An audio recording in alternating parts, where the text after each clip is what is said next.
50%.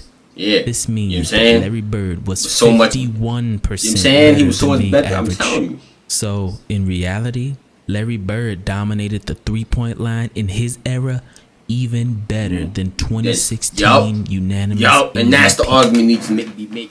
What's going on, y'all? Today we got the best Larry Bird three-point shooting story ever told. Let's get into it, man. See what's up. Great shooters in the history of the sport. Not even close. Not good. He was great. He's one of the top 5 three-point shooters of all time. That's how good Bird is. Oh, yes. We're not three-point shooting contest. He was phenomenal. Bird's a great shooter. This is the face of a Larry Bird denier, because one seemingly innocuous comment about how great of a three-point shooter Larry Bird was had him all in his feelings. Doggy, it's just math. It's attempts, it's makes, and it's percentage. And there's no way you could ever argue Larry Bird is a top 3 three-point shooter of all time. There's plenty of people that have shot more, made more, and guess what? Made more at a higher percentage than Larry Bird from 3. He's not one of the greatest three-point shooters ever. Now, as someone who claims to be a student of the game, why? To say he's not one of the greatest three-point shooters ever is crazy. I feel like.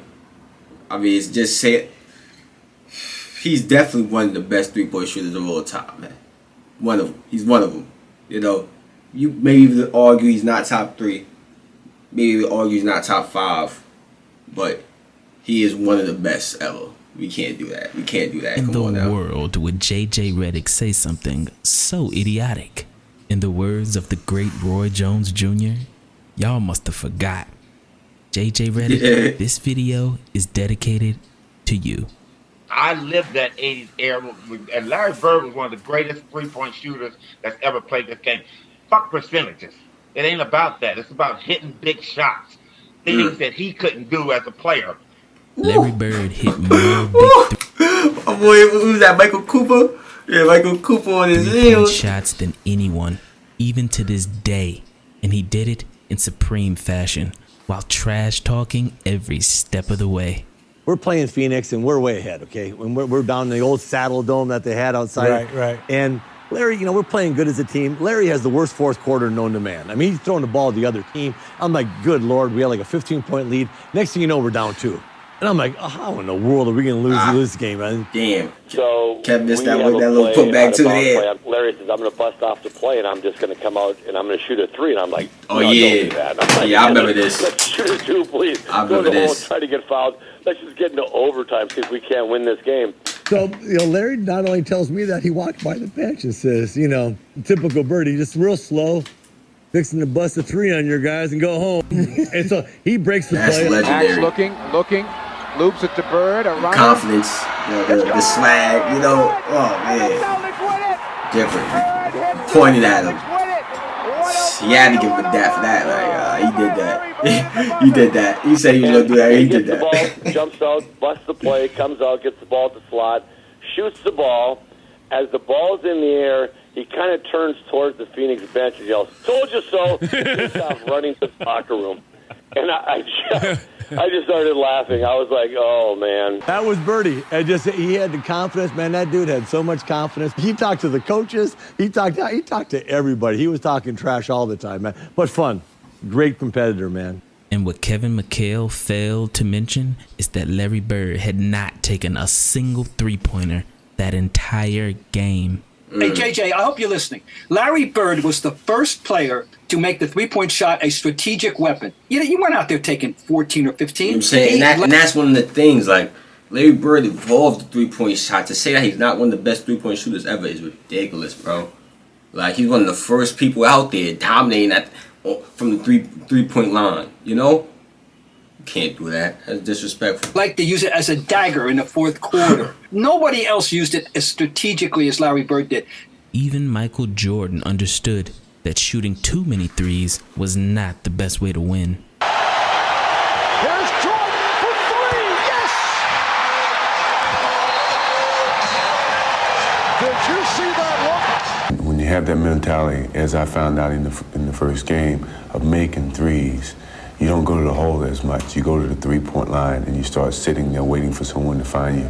And that's not my mentality. And I don't want to create that because it takes away from all phases of my game. My game is a fake drive to the hole, penetrate, dish off, dunk, or whatever. But for some reason, JJ Redick actually thinks basketball is just a math equation. And he couldn't be a lot of people more do wrong. that. Just because 3 is more than 2 doesn't mean you should jack up a bunch of threes. You can't fault Larry Bird for the amount of attempts he's taken game by game when he's probably taken more attempts than most people during his day and age. That just goes to show he's probably definitely one of the best 3-point shooters in his era, probably the best in his era. So you're saying just because he's from that era he can't be a great 3-point shooter? Disrespectful. Bird not only was a great 3-point shooter, but he had one of the highest basketball IQs in NBA history. Facts. And even he never averaged over 4 3-point attempts per game in any season. But he shot them and made them when they truly mattered. Like in this game, when the Celtics were down by 3 with 7 seconds to go, and then this happened. Crowd is standing up. It goes now to Bird. Off Bird goes 1 foot is so ridiculous. 3-point field goal for Bird. 4 seconds left. He hits it. And it's all tied up again. My goodness. And if you those radio announcers, the way they sound, how it sounds so muffled and it makes it sound so old school. It sounds iconic. It makes it sound so iconic. But Bird, when he says that Bird, it sounds so iconic, bro. Especially when that one when Bird got the steal. He was like, steal my Bird, Bird. Well, explain this. That shit was because hilarious, in that same game, iconic, in overtime, with 2 seconds left, and the Celtics down by 1, this happened. Danny Ainge to inbounds for the Celtics, trailing by 1, 2 seconds left. Into Bird, he fires. Another one-legged game winner. It's ridiculous. Bro, if somebody's doing that today, they gonna There's be like, something to be said for what? the guy who does it when you have to have it done, as right. opposed to those guys. The confidence to just, off the game winner, one-legged, knocker, we going home. That's, bro, you have to have supreme confidence in yourself, and you have to work on your game a whole lot to just to have the ability and the belief in yourself to be able to do that, man. It can do it for the first 3 quarters. But do you see Steph Curry? Can you say he's the best shooter that we've ever seen? No, I don't know about that. The thing is, anybody can shoot it when it's tied. It's when you're down 1 or down 2. I mean, how many guys make that shot? But since JJ Redick loves his numbers so much, let's compare prime Larry Bird's 3-point numbers with that's Steph really clutch Curry's shooting. 2016 unanimous MVP season. Steph Curry shot 45.4% from 3, while Larry Bird shot 42.3% from 3. Now, in a vacuum, using only this number, the unsophisticated analyst might assume that Steph Curry was a better 3-point shooter than Larry Bird, but not so fast. How about we compare each player to the 3-point shooters of their own era? In 2016, I like this argument because it's about. I like this argument because people don't talk about the dominance over your era enough, bro. Like, it should be a whole lot about that. Like, that's what it should be about, the dominance over your era. Winning is a part of that. MVPs is a part of that. Just being that guy during your era is all a part of that, man. Come on. The league average 3-point percentage was 35.4%. This means that Steph Curry was 28% better than league average.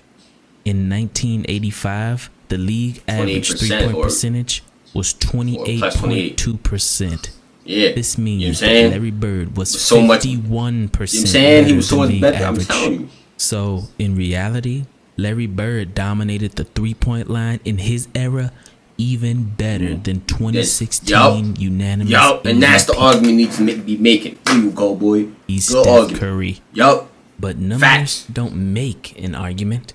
Their only purpose is to supplement what we already know to be true.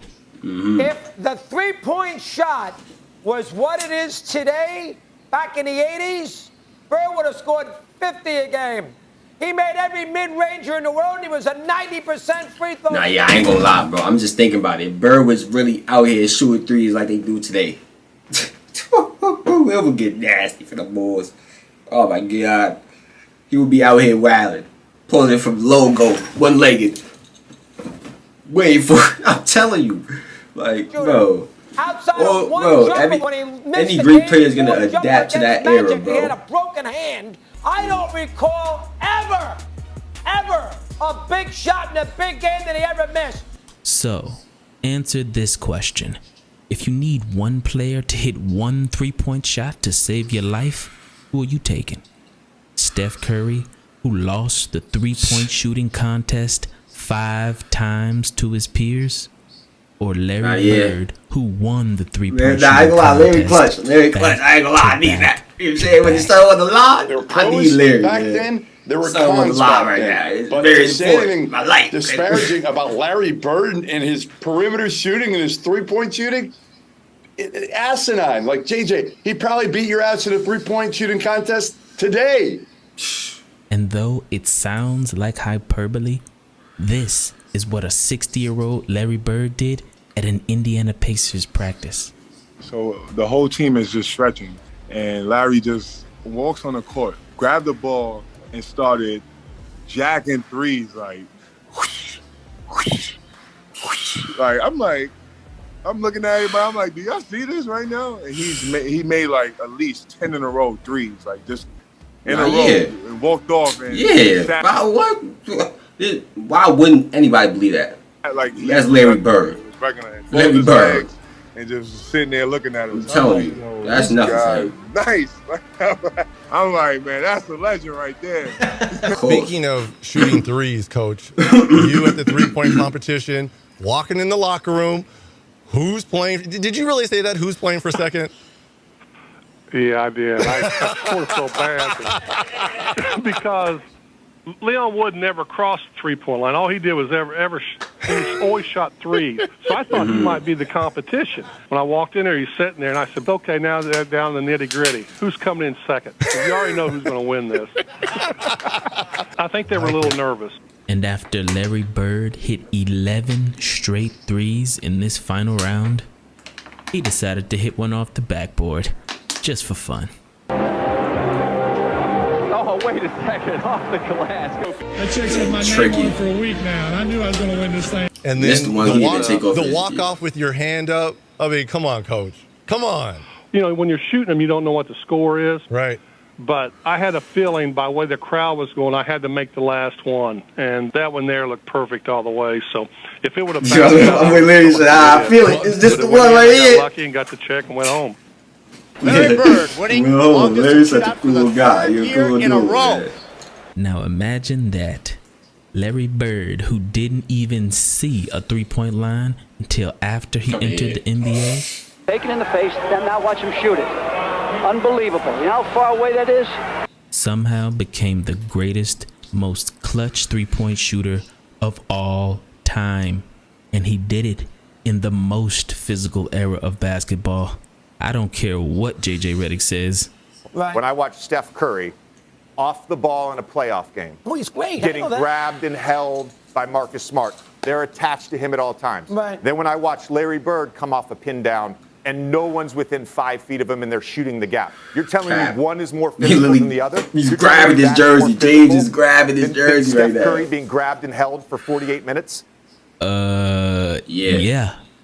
Well, JJ continues to embarrass his university and diminishes the worth of a Duke degree by speaking with such colossal ignorance in public, with such arrogance and authority. OG gotta put him in check. Is this somebody? Is this somebody that works for UNC? Yes, that a no hand checking finesse league where people are camping out 42.5 feet with a basket is more physical than the NBA. You gotta get mad. He's getting upset. Getting frustrated. But even 30 years ago, what does he come up with this? This defies common sense.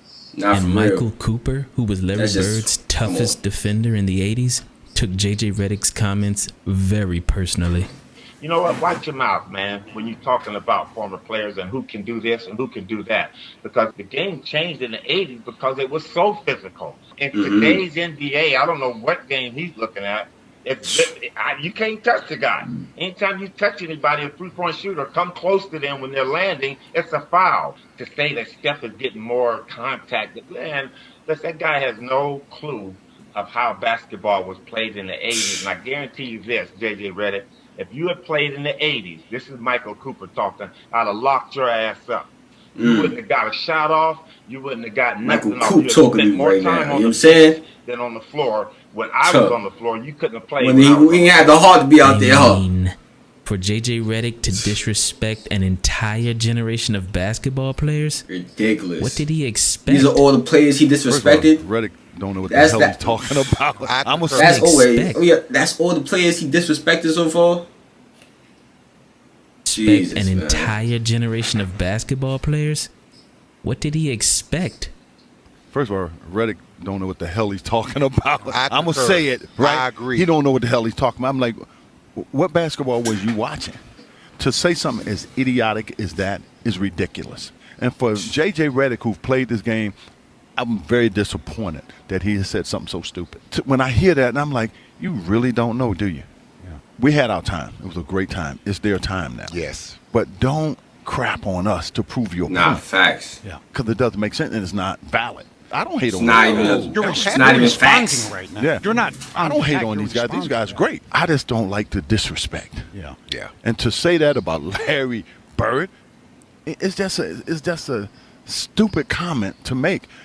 Unfortunately, somewhere along the way, common basketball knowledge was lost. But hopefully, these Larry Bird stories enlighten you to why the world fell in love with basketball in the first place. This particular play down is a timeout, and they're coming down, and Larry gets me at the top of the key, and he's walking me underneath his basket. He goes, "Cooper, I'm ready to wear your ass out." What? Okay, I get down to my best defensive stance. He goes down the lane. He comes off the left side, and Robert Parrish sets a pick. And we knew the play. We knew what was coming up. And Kareem was ready. And as Larry comes off the pick, shoulder to shoulder with Parrish, and I'm trailing behind him, he catches the basketball right about the elbow. And he gets the ball, and he goes up, and Kareem stops him from turning the corner. Larry catches the ball, he goes up in the air, and here I come. And I'm like, I'm getting ready to smash this shit, man. So I jump up, and I got my hand, and I don't know how Larry got this ball between Kareem and I. Because Kareem had his hands up. I'm coming with my right hand, and he hit a great pass. Like I said, I don't know how he got it to him. Hits Robert Parrish, and Larry looks over his shoulder at me, and he laughs. He said, "I told you, motherfucker." But it's also had a telling effect on Michael Cooper underneath the basket. They're wearing him out. Even the announcers said it, man. Oh, man. Yeah, JJ Redick got to stop with the disrespect of the older generation, bro. To even, like, that's just, it makes you almost, like, it makes you not credible anymore to even say something like that. That this era is even close to any type of physicality from 30 years ago, 50 years ago. You know? Are you crazy? But if y'all enjoyed this Larry Bird reaction, comment down below. Let me know some other reactions y'all would like me to react to. Share the video. Click on the last reaction. Like the video. Subscribe. And I'm out of it, man. Turn on post notifications as well.